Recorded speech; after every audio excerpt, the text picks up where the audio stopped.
Hello guys, তো আধার card চালু রাখতে এই দুটি ডকুমেন্টস অবশ্যই লাগবে। আর কয়দিনই বা সুযোগ পাবেন? তো গাইস চলুন আজকের ভিডিওতে আপনাদেরকে জানিয়ে দেবো কি কি ডকুমেন্টস লাগবে আর কয়দিন বা সুযোগ পাবেন। তো গাইস দেখুন, সরকারের তরফ থেকে বিনামূল্যে এখন আধার আপডেটের কাজ চলছে।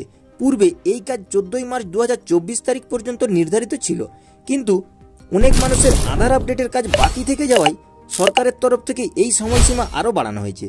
আগামী 14 জুন 2024 তারিখ পর্যন্ত বিনামূল্যে অনলাইনে আধার আপডেট করা যাবে। তো গাইস, নির্ধারিত সময়ের মধ্যে যদি কেউ আধার আপডেট না করে তাহলে ইউআইডিওআই এর কর্তৃপক্ষ সেই ব্যক্তিকে জরিমানাও করতে পারে।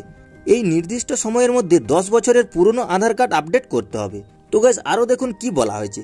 সম্প্রতি পাওয়া চলতি বছরের জানুয়ারি মাসের একটি তথ্য অনুযায়ী জানা গেছে ভারতবর্ষে এই মুহূর্তে প্রায় 136 কোটি মানুষের আধার কার্ড রয়েছে, কিন্তু তাদের আধার কার্ডের বয়স ইতিমধ্যে 10 বছর অতিক্রম করে ফেলেছে। তাদের বাসস্থানের ঠিকানা, মুখের ছবি, বায়োমেট্রিক ইত্যাদি বিভিন্ন তথ্য পরিবর্তন ঘটেছে।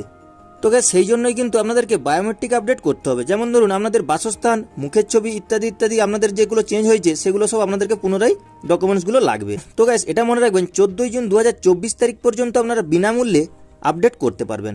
আর গাইস আপনারা যদি চান বাড়িতে বসে অনলাইনের মাধ্যমে আপডেট করবেন, তো গাইস আমি নেক্সট ভিডিওতে আপনাদেরকে ভিডিও দিয়ে দেবো। তো গাইস এই ছিল আজকের আপডেট। ভিডিওটি ভালো লেগে থাকলে ছোট্ট একটি লাইক করে দেবেন, আর গাইস চ্যানেলটি সাবস্ক্রাইব করে আমাদের পাশে থাকবেন।